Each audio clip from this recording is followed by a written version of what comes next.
Shalom y bendiciones, hermanos y hermanas, donde quiera que estén en el mundo. Les damos la bienvenida al podcast de hoy con un episodio muy interesante, en el que responderemos preguntas que hemos recibido directamente de ustedes, desde todas partes del mundo. Así que, antes que nada, por supuesto, es un placer verte, Baruch, y gracias por tomarte el tiempo para grabar este podcast hoy. Shalom, Cristian. Como siempre, también es un placer compartir este espacio y bendiciones de nuestra familia para ti. Amén. Gracias, amigo mío.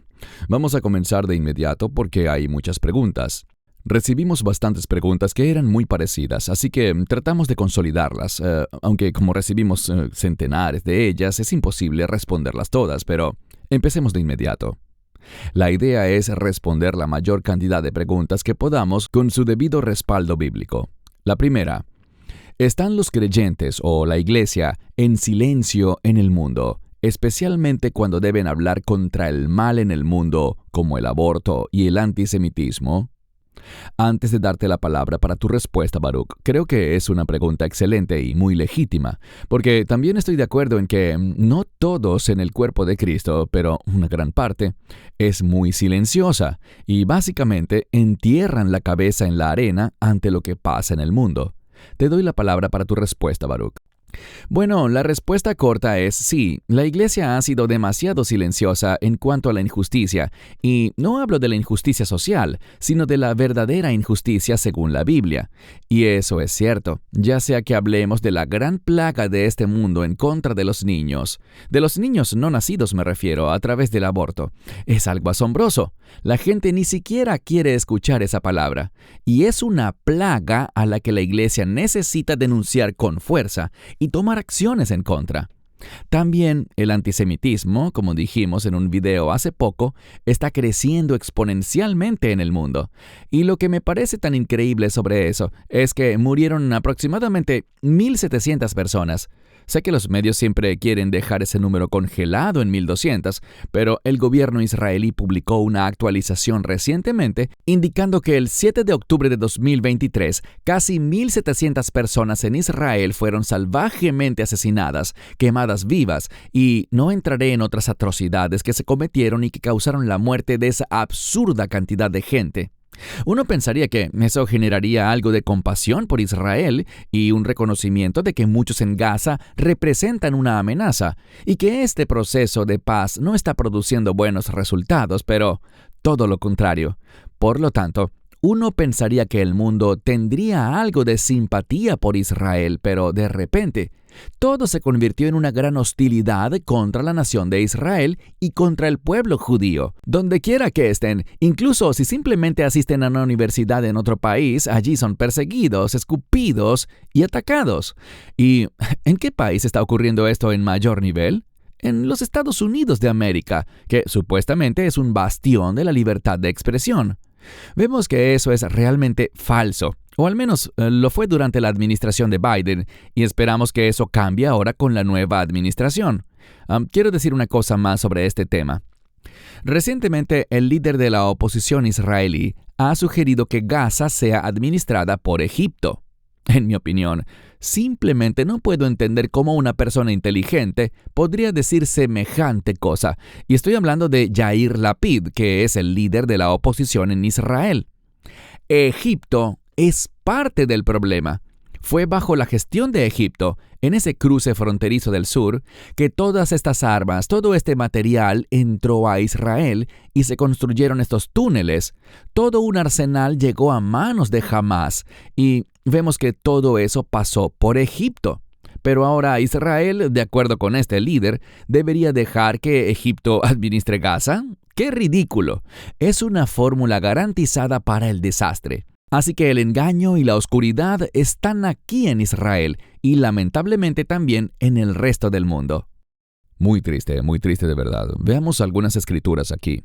Podríamos ver muchas más, pero estamos un poco limitados por el tiempo. Primero, Jeremías 22:3. Así dice el Señor: haced juicio y justicia, y librad al despojado de mano del opresor. No hagáis mal, ni hagáis violencia al extranjero, ni al huérfano, ni a la viuda, ni derraméis sangre inocente en este lugar.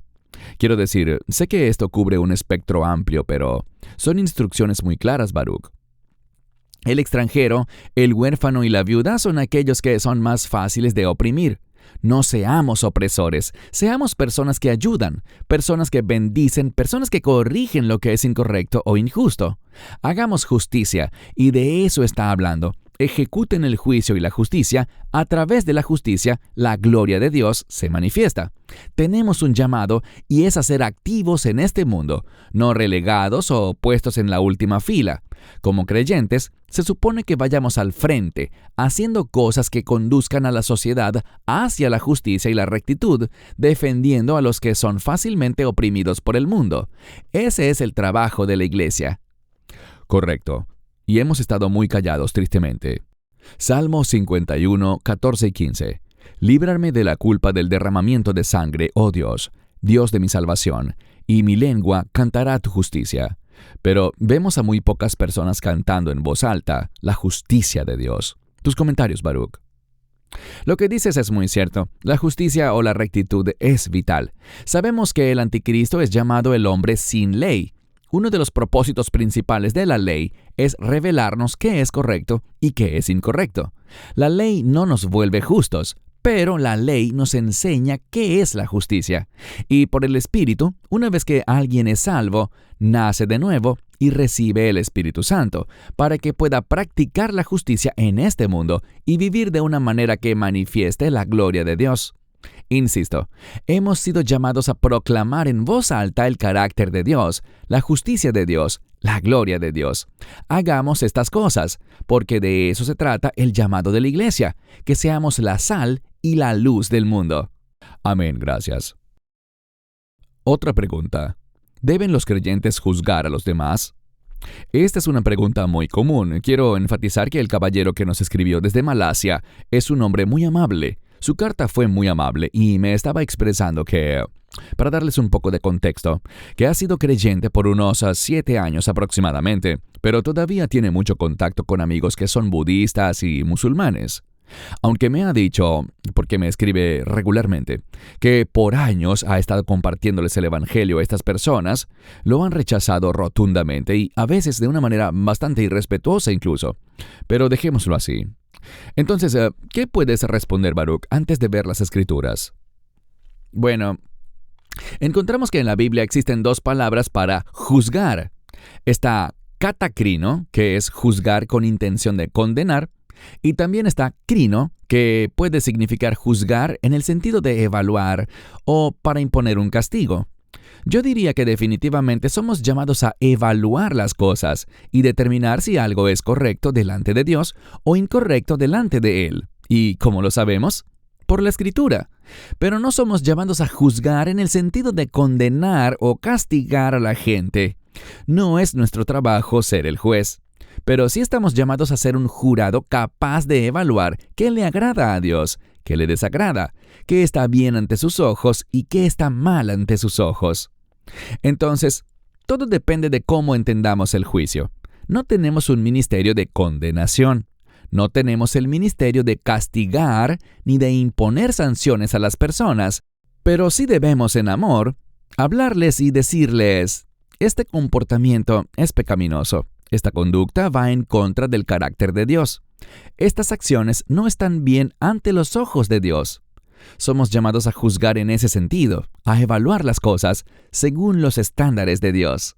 Correcto, y antes de ver algunos pasajes clave, creo que algunas personas dirán, no deberíamos juzgar porque Dios es amor, y se inventan su propio 11º mandamiento que dice, serás amable con todos, incluso cuando ellos mismos están en pecado, o cuando tienen familiares y amigos incrédulos que rechazan al Señor una y otra vez. Por supuesto que Dios es amor, por eso dio a su Hijo unigénito para nuestra redención. Sin embargo, la mayoría usa esta escritura erróneamente, fuera de contexto, porque la usan como una excusa para seguir pecando, seguir en el mundo o para seguir teniendo amistades dañinas con personas que no son creyentes. Estoy de acuerdo contigo en que sí debemos juzgar sin condenar.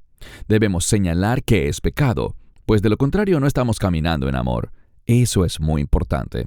Debemos decirle a la gente que, por ejemplo, que el sexo fuera del matrimonio es pecado, que el aborto es pecado, que ceder en ciertas cosas es pecado, como tener comunión con amigos que rechazan a Yeshua. En mi opinión, creo que sí debemos juzgar, como dijiste, no hipócritamente, sino usando un juicio justo y haciéndolo con gentileza y mansedumbre, por supuesto. Veamos algunas escrituras, Baruch. Mateo 7, del 1 al 5.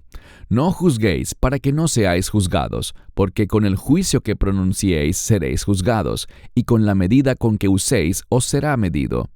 ¿Por qué ves la paja que está en el ojo de tu hermano, pero no te fijas en la viga que está en el tuyo?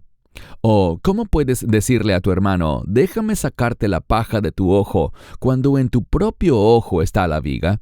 Hipócrita, saca primero la viga de tu ojo y entonces verás claramente para sacar la paja del ojo de tu hermano. Quería mencionar esto antes de seguir porque es el pasaje que más usan, pero aquí habla exactamente de lo que acabamos de decir. No debemos hacerlo hipócritamente y, en realidad, nos está dando una instrucción. Primero saca la viga de tu ojo y luego podrás ver con claridad para sacar la paja del ojo de tu hermano. Tus comentarios, Baruch. Creo que la clave está en lo que dijiste sobre ser hipócritas, como cuando yo cometo un mismo pecado que tú, pero si tú lo haces, ¡oh, qué horrible eres! Y hablo mal de ti y todo eso, pero ignoro que estoy yo haciendo lo mismo, ese mismo pecado. La hipocresía siempre desagrada a Dios, como Él lo dejó claro en muchas ocasiones. También hay un principio muy importante en la Biblia. Con la vara con la que midas a otros, Dios te medirá a ti. Debemos ser misericordiosos. Eso no quiere decir que justifiquemos el pecado o que pasemos por alto lo que está mal, pero sí que tengamos misericordia. Te comparto una historia breve. Había una persona, un creyente, y creo que era un creyente muy sincero y genuino, pero él recién venía del mundo y todavía hacía ciertas cosas malas, pero estaba claro al respecto. Un caballero le pidió que almorzaran juntos y le dijo, «¿Sabes? Hice esto porque quiero compartir algunas cosas contigo en amor». Justo lo que mencionaba sobre ser mansos como amigo y como hermano en el Señor. Y le mostró en la Escritura lo que la palabra de Dios dice sobre ciertas cosas que esta otra persona estaba practicando. Y cuando fue confrontado, se sintió muy mal por sus acciones, se sintió arrepentido, y su pregunta fue, ¿por qué nadie más me dijo que estas cosas estaban mal? ¿Por qué me lo permitieron cuando vieron, como tú lo viste, que yo estaba cometiendo estas cosas? ¿Por qué nadie vino y me corrigió, me amonestó, me reprendió y me dejó saber que esto no era compatible con la fe?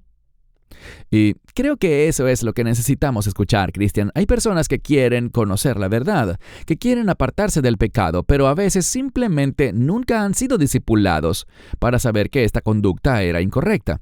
Este hombre no fue hipócrita. Este hombre hizo lo que hizo con amor, y su hermano lo recibió con gratitud por haber sido corregido. Grandioso, aunque tristemente a veces las personas no lo reciben de esa manera. Se ponen muy a la defensiva y quieren ignorar un consejo sabio, pero eso no debe detenernos de seguir compartiendo en amor, como dijiste, Baruch, lo cual creo que es lo más importante. Juan 7:24. No juzguéis según las apariencias, sino juzgad con justo juicio. Tus comentarios, Baruch. El justo juicio es el que se basa en lo que dice la Biblia. No juzgues simplemente porque no te gusta cómo se ve algo o porque no te parece bien. Debemos permitir que nuestra evaluación sobre si algo es excelente o no esté basada en la autoridad del texto bíblico. No venimos desde nuestra perspectiva, sino que, con suerte, estamos representando la mente de Cristo, la voluntad de Dios y la palabra de Dios. Esto es lo que significa no juzguéis según las apariencias, sino juzgad con justo juicio. Un juicio que sea bueno para producir, al final, la gloria de Dios. Amén. Siguiente pregunta, que básicamente está en la misma línea, muy similar a lo que el caballero de Malasia me escribió. ¿Pueden los creyentes ser amigos de personas que rechazan el Evangelio, como musulmanes, budistas, masones, etc.? Veremos otros textos, pero ¿qué puedes comentar, Baruch? Creo que pueden ser conocidos. Yo vivo en Israel y muchas personas con las que me topo a diario son musulmanes. Y yo los trato amablemente. Por ejemplo, quizás es el cajero en el supermercado o algo así. Y yo soy educado, lo saludo, quiero ser amable con él, pero no lo llamaría mi amigo. Es decir, no compartiríamos juntos socialmente. Y no hay nada de malo en ocasiones en compartir socialmente con alguien de otra religión, con el propósito de compartir tu fe, con el fin de darles el Evangelio e invitarlos a la salvación. Pero, ¿pueden los creyentes ser amigos y hacer negocios con ellos, al punto de ser inclusive socios? Absolutamente no.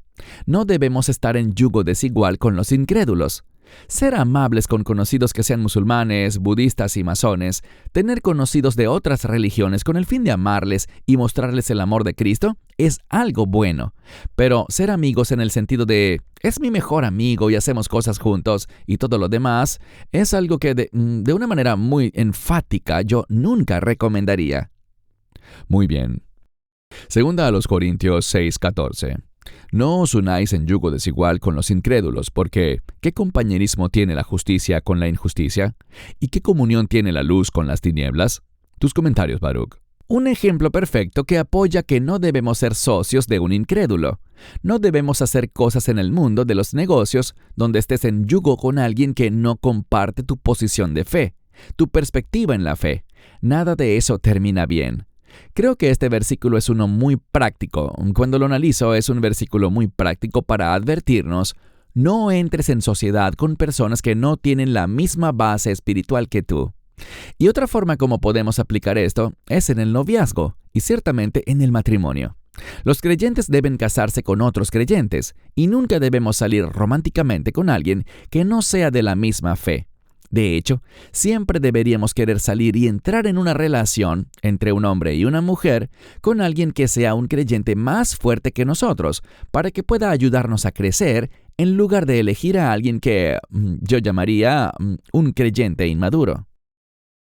Correcto, gracias. Segunda a los Corintios 6:17. Por lo tanto, salid de en medio de ellos y estad apartados, dice el Señor. No toquen lo inmundo, y yo os recibiré. Tus comentarios, Baruch. De nuevo, esta separación es algo bueno. Hay una relación entre la separación y la santificación. Si no me separo de aquello que es inmundo, desagradable y rechazado por Dios, eso tendrá un impacto adverso en mi espiritualidad, en mi perspectiva y en cómo veo las cosas. Un poco de influencia maligna perjudicará gravemente esa capacidad de vivir en el mundo con discernimiento y tomar decisiones que agradan a Dios. De eso se trata, de tomar decisiones que agraden a Dios, que lo glorifiquen a Él, que participan en la voluntad de Dios. A eso hemos sido llamados. Esta escritura de 2 a los Corintios, capítulo 6, es una muy importante para enseñarnos cómo debemos ordenar nuestra vida. Y creo que eso es algo con lo que muchas personas son demasiado laxas. Debemos ser muy conscientes de cómo ordenamos nuestra vida. Correcto. Y si volvemos a la pregunta, básicamente se trata de si podemos ser amigos de personas que rechazan abiertamente el Evangelio. Así que solo queremos ver una escritura más. No deis lo santo a los perros, ni echéis vuestras perlas a los cerdos, no sea que las pisoteen y se vuelvan y os despedacen. Tus comentarios, Baruch. Este es un versículo muy apropiado para lo que acabas de mencionar. Quiero decir, es genial construir una relación con el propósito de compartir el Evangelio, pero cuando esa relación ha alcanzado su propósito y el Evangelio ha sido compartido, si te rechazan de una manera irrespetuosa, creo que debemos mirar otra escritura donde los discípulos fueron amonestados por el Mesías, y no son mis palabras, son las suyas, para que salieran de la ciudad sacudiendo el polvo de los pies. He conocido a demasiadas personas que han tenido relaciones con no creyentes durante años bajo el pretexto de que están haciendo eso para compartir su fe. Pero la verdad es que no sucede nada espiritualmente. Debemos ser buenos administradores de nuestro tiempo y recursos. Si alguien no responde, y no estoy diciendo que haya un límite de tiempo fijo, pero si alguien es muy hostil contra la fe, creo que debemos verlo como una señal de Dios para quizás dejarle y compartir el Evangelio con alguien más. Gracias. Siguiente pregunta. En Números 21, Dios le ordenó a Moisés que hiciera una imagen de una serpiente y la montara en un asta. Cualquiera que mirara a la serpiente se curaba de su mordedura y vivía. Si las serpientes siempre se representan como malvadas, ¿por qué Dios eligió una serpiente? Para dar un poco de contexto, Moisés estaba guiando a Israel fuera de Egipto y hubo murmuraciones y quejas, y el Señor envió en medio de ellos serpientes que los mordían, y muchas personas estaban muriendo. Y fue entonces cuando Dios instruyó a Moisés que hiciera la imagen de la serpiente y la montara en un asta. Pero la pregunta es, si la serpiente siempre se representa como algo maligno, ¿por qué Dios eligió una serpiente? Tus comentarios, Baruch. Bueno, sabemos que en el Nuevo Testamento se hace referencia a esa escritura y se vincula con Cristo en la cruz, que Él fue levantado en la cruz, como de manera similar Moisés levantó esa serpiente de bronce. Es muy importante que veamos esto por lo que es. También se le conoce como serpiente ardiente, una que es juzgada. Esta serpiente de bronce, lee lo que dice este pasaje, expresando que el mal será tratado, que el mal será juzgado. Y sabemos que el Mesías se convirtió en la fuente de ese juicio sobre el mal. Aquel que no conoció pecado, se hizo pecado por nosotros. Fue considerado pecador, aunque era perfecto y nunca pecó. Pero Él tomó el castigo por toda la maldad del mundo. Creo que debemos prestar atención a lo que se dice aquí, que esta es una imagen de Dios destruyendo al mal, y Él eligió a Cristo como aquel que recibiría ese juicio para que el mal fuera destruido. Así que, aunque la serpiente a menudo se ve como algo maligno o apartado de Dios, vemos que el mal fue destruido con un objeto que era considerado maligno, de la misma manera que el mal es destruido por el Mesías, quien era perfecto, pero se hizo pecado por nosotros, y el pecado está relacionado con el mal, con lo que está fuera de la voluntad de Dios. Esto es una ilustración, un mensaje que se nos enseña aquí sobre cómo Dios destruye al mal. Amén. Y animo a las personas a que también lean. Creo recordar que en Segunda de Reyes, capítulo 18, donde mucho tiempo después de eso, Israel comenzó a adorar a esa serpiente de bronce, a la imagen de esa serpiente, y por supuesto fue destruida para impedir la idolatría. Creo que es Segundo de Reyes 18. Pasemos a la siguiente pregunta. ¿Crees que los dones del Espíritu Santo y los milagros han cesado hoy? No. Estoy de acuerdo. Sigamos adelante. Lo que creo es que, disculpa Baruch, si me permites ponerlo en contexto, hay muchos que defienden esa postura del cesacionismo, algunos muy populares que incluso dan conferencias y sabemos que es algo incorrecto porque no hay equilibrio. Sienten un profundo rechazo por el movimiento hipercarismático, donde no hay absolutamente ningún equilibrio. Pero estoy de acuerdo contigo, Baruch. Lo hemos visto nosotros mismos. Los dones del Espíritu Santo están activos y los milagros definitivamente siguen ocurriendo hoy en día. Pero perdóname porque te interrumpí. No, solo que creo que es insultante para Dios decir que los milagros y los dones del Espíritu hayan cesado. Es como meter a Dios en una caja. No conozco ninguna escritura que diga que en la era actual eso haya cesado. Muchas veces lo ven desde una perspectiva mundana. Es decir, bueno, como no vemos los milagros que vimos en el primer siglo, entonces debe ser así. O ven abusos dentro de la iglesia con respecto a ciertos segmentos del cristianismo y por eso responden así a los abusos, en lugar de preguntarse, ¿cuál es la base bíblica para decir que han cesado? No conozco ninguna base bíblica. Así que quiero decirlo con firmeza. Creo que los dones del Espíritu Santo y los milagros siguen ocurriendo en el presente. Amén. ¿Por qué vemos un aumento tan grande de falsos maestros, incluyendo a personas que enseñan que los cristianos pueden ser poseídos por los demonios? Es algo que tocamos en un video reciente, Baruch, sobre esta explosión de falsos maestros que se hacen llamar cazadores de demonios y que dicen que los cristianos necesitan ser liberados cada tantos meses y que van detrás del espíritu de esto y el espíritu de aquello y de maldiciones generacionales. Eso es totalmente antibíblico y veremos algunos pasajes, pero ¿qué puedes comentar? Bueno, descubrimos proféticamente en el Nuevo Testamento, creo que en 2 de Pedro capítulo 2, si no me equivoco, que en los últimos días habrá un aumento de los falsos maestros. Así como hubo falsos profetas, habrá un incremento de falsos maestros específicamente en los últimos días. Y con respecto a la segunda pregunta, sobre este énfasis en los ministerios de liberación, en exorcizar personas de demonios y específicamente a creyentes de demonios, todo eso se basa en el orgullo. Lo que descubrimos es que muchas de estas personas que caen en esta categoría son individuos que quieren ejercer este supuesto ministerio de liberación por dinero y son extremadamente opresivos en el sentido de que quieren que las personas los sigan, que nunca los cuestionen, que nunca los critiquen y que los vean como si fueran infalibles. Todo eso tiene su raíz en el orgullo. Se están exaltando a sí mismos en vez de querer exaltar a Dios. Siempre que vemos que hay autoexaltación, habrá un énfasis en los demonios. Esas dos cosas van de la mano. De acuerdo, gracias. Primera a Timoteo 4, versos 1 y 2. Ahora bien, el Espíritu dice claramente que en los postreros tiempos algunos apostatarán de la fe, escuchando a espíritus engañadores y doctrinas de demonios, hablando mentira con hipocresía, teniendo su propia conciencia cauterizada con hierro candente. Tus comentarios, Baruch.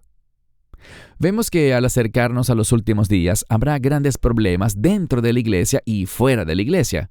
Hay anarquía, impiedad, el pecado está desenfrenado y encontramos que las falsas doctrinas también van a crecer de una manera muy significativa. Todo esto con el propósito de permitir que los verdaderos creyentes brillen en la oscuridad, esos que estarán venciendo, esos que van a perseverar. La oscuridad está llegando, pero nosotros creemos en la luz del mundo. Ahora, no tenemos luz alguna por nosotros mismos. Cualquier luz que podamos manifestar proviene de nuestra relación con Cristo y por medio del Espíritu Santo. Así que vienen tiempos oscuros para que podamos demostrar que la luz del mundo habita en nosotros, que somos templos del Espíritu Santo. Esto nos da una mayor oportunidad de dar testimonio y de ser testigos de aquel que es nuestra vida. Así es. Gracias.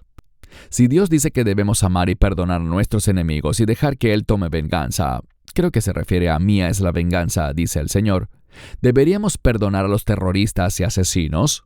Tu respuesta, Baruch. Bueno, primero que nada, no veo que estos terroristas y asesinos estén pidiendo perdón. Dios tiene un camino para el perdón. Yo debo reconocer mi pecado, debo buscar el perdón, acercarme a Dios humildemente, buscando misericordia, buscando gracia, buscando perdón, deseando ser perdonado. No veo a los terroristas haciendo eso. Están tan cegados por el odio, son tan bárbaros en su deseo de causar dolor y sufrimiento, por lo que, para mí, la respuesta es esta. Si hay alguien que ha cometido un acto horrible, un terrorista o un asesino, y viene a pedir perdón, creo que allí la situación es diferente. Pero deberíamos simplemente decir ahora, bueno, estos terroristas que hacen estas cosas, los perdono porque Dios quiere que lo haga. Yo no veo en las Escrituras que Dios diga que estamos obligados a perdonar a personas que no están buscando el perdón y que no han reconocido que sus acciones fueron desagradables para Dios. El arrepentimiento es un requisito previo para el perdón. Creo que debemos aplicar los mismos estándares que Dios tiene para la humanidad, aplicarlos a aquellos que han cometido crímenes tan atroces, antes de simplemente decir, los perdonamos. Dios ama, pero Dios no perdonará a nadie que no acepte el Evangelio. En conclusión, hay un camino, uno muy estrecho, para encontrar el perdón y el amor de Dios, y es solo a través del Evangelio. Por lo que, en mi opinión, si alguien no acepta el Evangelio, no es candidato para el perdón. Correcto, gran respuesta, gracias. Si no creemos en la Trinidad, pero aceptamos a Jesús como Señor, ¿seguimos siendo salvos? No, absolutamente no, porque si no has aceptado al Jesús bíblico, no has recibido el Evangelio. Así que si niegas la Trinidad, estás perdido. Vemos que en los últimos días, y te daré esta cita, se encuentra en Primera de Juan, la epístola de Primera de Juan, en los capítulos 1 y 2. Y también creo que en el versículo 4 se habla de que en los últimos días habrá personas que negarán que el Mesías es Dios. Esta es una declaración de personas que han salido, que se han apartado. Esto no significa que alguna vez hayan sido creyentes. Lo que significa es que estaban en la iglesia, pero ahora se apartaron. Quiero decirlo de manera clara y simple. Si alguien no cree en la Trinidad, no ha aceptado realmente a Jesús como Señor. Podrán decir, oh, Él es el Señor, pero no saben realmente quién es y no son salvos. Dices, ¿Seguimos siendo salvos? No, nunca han sido salvos.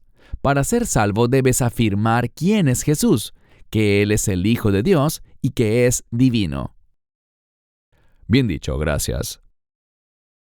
Si Juan el Bautista fue el ser humano más grande que caminó sobre la tierra, ¿por qué dudó de que Jesús era el Mesías? Creo que se refieren a cuando estaba en prisión. Sí, argumentaría firmemente que Juan no dudó en lo absoluto. Ahora, esta es una gran pregunta y merece una respuesta muy clara. Cuando Juan envió a sus discípulos a Jesús, le hicieron una pregunta.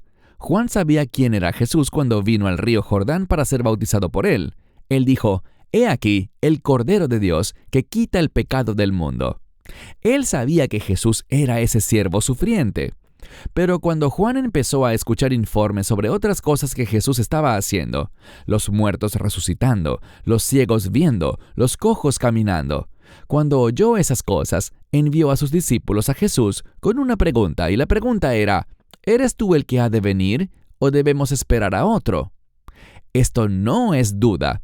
Me doy cuenta de que muchos comentarios cristianos lo interpretan de esa manera, pero no era ninguna duda. Verás, el judaísmo enseña que hay dos Mesías, el Mesías Ben Yosef, o hijo de José, que es el siervo sufriente, y el Mesías Ben David, o el hijo de David, que es el rey Mesías, justo y conquistador. Lo que Juan estaba haciendo era preguntar, sé que eres ese siervo sufriente, pero ¿eres realmente el rey que ha de venir? ¿O debemos esperar a otro? Estaba haciendo esa pregunta no porque dudara, sino porque Juan fue el primero en darse cuenta de que no son dos Mesías y que el judaísmo estaba equivocado. No son dos Mesías, solo hay un Mesías que tiene dos obras distintas. Él es el siervo sufriente, pero ese mismo Mesías regresará como rey conquistador. Juan lo entendió bien, y el contexto aquí es que cuando Jesús habló en este pasaje sobre el mensaje que Juan envió, lo introdujo diciendo, «Entre los nacidos de mujer no hay nadie mayor que Juan». Nacidos de mujer significa de manera natural, concebidos de forma natural. Entonces, lo que está diciendo es que Juan es el más grande. Así que el contexto no está presentando a Juan como alguien que duda. Juan está entendiendo la verdad de que hay un solo Mesías y no dos. Así que él no dudó en lo absoluto. Maravilloso, buena respuesta. ¿Por qué su ministerio no apoya al Papa Francisco? Me han inundado con esta pregunta últimamente porque estas semanas entre febrero y marzo de 2025 ha estado muy enfermo. Quiero mostrar unas imágenes, Baruch, y luego te doy la palabra. Estas son solo tres. En el lado izquierdo en la parte superior, vemos tres de las cosas blasfemas que el Papa representa. Enseña falsamente que hay muchos caminos hacia Dios, negando la exclusividad de Yeshua o Jesús.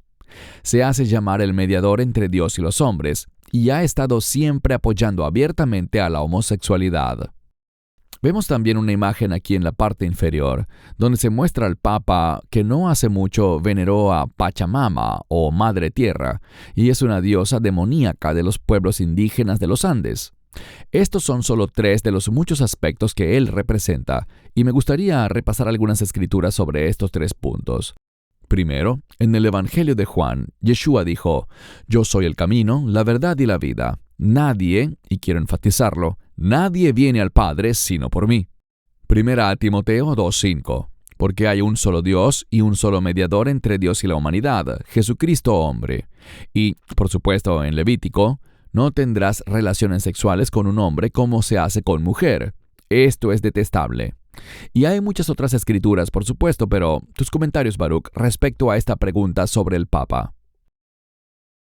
Bueno, solo queremos apoyar y bendecir a aquellos que tienen una doctrina bíblica sana, y el Papa no tiene una doctrina bíblica sana. Expusiste 3 puntos y lo hiciste muy bien, Cristian. Estos 3 puntos son inaceptables para nosotros. Así que queremos apoyar a personas que honran a Dios y honramos a Dios al honrar su palabra. El Papa no honra la palabra de Dios. Por lo tanto, estamos firmemente en contra de sus posturas y de su liderazgo sobre millones de personas. Él los guía hacia la oscuridad. Él los aleja de la verdad de la Biblia. Por lo tanto, nos oponemos firmemente a Él como líder y a su institución como una que, en mi opinión, es apóstata. Así es, gracias. ¿Por qué hay un énfasis tan grande en Israel, especialmente en los últimos tiempos? Vamos a revisar algunas escrituras, pero ¿cuál es tu respuesta? Muy sencillo. Satanás sabe que Israel es la clave para el reino. El Mesías dijo al final de Mateo 23, hasta que Israel diga, bendito el que viene en el nombre del Señor. Es decir, hasta que Israel clame por el Mesías no vendrá. El Mesías no redimirá a este remanente de Israel. Ese remanente de Israel es muy importante. En el tiempo presente, Dios está trayendo al pueblo israelita de vuelta a su tierra, tal como dijo que lo haría proféticamente. Vemos que casi todos los profetas enfatizan eso. Está ocurriendo hoy en día. Así que estamos enfatizando la palabra de Dios y la clave está en esta profecía que debe ocurrir para que el reino sea establecido. Sabemos algo. Cuando la medida total, ese número completo de gentiles haya entrado, es decir, sean salvos, vemos que Dios girará su enfoque de vuelta a Israel. Por eso vemos este énfasis en Israel en los últimos días, porque Dios enfatizará a Israel en ese tiempo para traer a ese remanente, a ese tercio, de acuerdo con Zacarías, para traer a ese tercio a la fe. Enfatizamos a Israel porque Dios lo hace, y lo hace dentro del contexto de los últimos tiempos. Así es, y todos sabemos que Israel es el reloj profético de Dios. Lo hemos dicho, y además hay tanta profecía sobre el pueblo judío regresando a su tierra, y lo estamos viendo ante nuestros propios ojos hoy en día. Y sabes, ambos conocemos la respuesta a esto, Baruch, pero solo para las personas que hacen esta pregunta. Cuando Yeshua o Jesús regrese, no durante nuestra esperanza bendita, el rapto o arrebatamiento, sino hablando de su segunda y final venida, ¿a dónde va a regresar? Él regresará a Jerusalén. Realmente vendrá a 3 lugares. Irá a la montaña de Edom para juicio, irá a Armagedón en el valle de Jezreel, en lo que se conoce como el valle de Josafat, donde Dios juzgará a todas las naciones que suban a Israel para la guerra. Así que el mundo pondrá un énfasis en Israel y, finalmente, el Mesías vendrá al Monte de los Olivos, que está justo enfrente de Jerusalén. Aterrizará allí, descenderá como lo hizo en la entrada triunfal, cruzará el valle de Cedrón, entrará por la puerta oriental para que el reino pueda comenzar. Así que Dios enfatiza a Israel en los eventos de los últimos días y su salvación. Deberíamos esperarlo, apoyarlo y participar en lo que Dios está haciendo. Y eso es muy importante porque Jesús no va a regresar a los Estados Unidos, no va a regresar a Australia, no regresará a Chile o a Filipinas o a Inglaterra. Es a Israel. Es un lugar muy especial e incluso cuando miramos hasta el mismo final, es decir, cuando hablamos de la nueva tierra, es la nueva Jerusalén. No dice la nueva Sydney, ni la nueva Los Ángeles, ni la nueva Bogotá. Hay un gran énfasis en Israel, y por eso es importante que sigamos apoyando a Israel y sigamos orando por Israel. Amén. Leamos esta otra escritura. En Zacarías 8:23. Así dice el Señor de los ejércitos. En aquellos días, 10 hombres de todas las lenguas de las naciones agarrarán la manga de un judío, diciendo, déjanos ir contigo, porque hemos oído que Dios está contigo. Tus comentarios, Baruch. Bueno, tu traducción dice manga, pero sabemos que se trata de la esquina de esa prenda de 4 esquinas llamada tzitzit, que está relacionado con algo que leemos en Números 15 del 37 al 41. Está relacionado con los mandamientos de Dios. Habla de cómo habrá entre las naciones, 10 es un número de totalidad, de plenitud. Dice que habrá un grupo completo de naciones que querrán obedecer la palabra de Dios. Y ellos dijeron, Dios está con vosotros, es decir, que Dios estará con el pueblo judío de una manera especial en los últimos tiempos. Un gran pasaje que demuestra que Dios no ha terminado con Israel, sino que lo usará, incluso en la parte más tardía de esos últimos 7 años.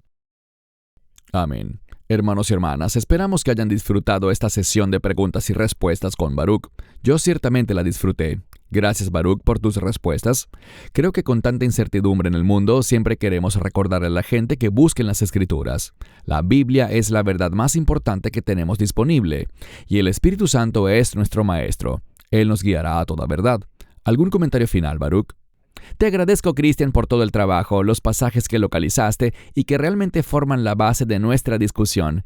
Y creo que es la base para discipular a la gente y que sepan cómo deberían pensar al acercarse a los últimos días. Así que bendiciones para ti y toda mi gratitud. Gracias, Baruch. Hermanos y hermanas, esperamos que hayan sido bendecidos. Será hasta una futura discusión. Baruch en Israel y un servidor aquí en Sydney, Australia, les decimos shalom y bendiciones. Esperamos que te hayas edificado con el mensaje de hoy y lo compartas con otros.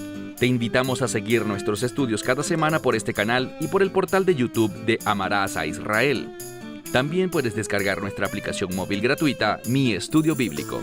Finalmente, para obtener más información sobre nosotros, visita nuestra web amarasaisrael.org, donde encontrarás otras conferencias de Baruch en audio, video y texto. Hasta el próximo programa. Que el Señor te bendiga en Yeshua HaMashiach, Jesús el Mesías, mientras caminas con Él. Shalom desde Israel.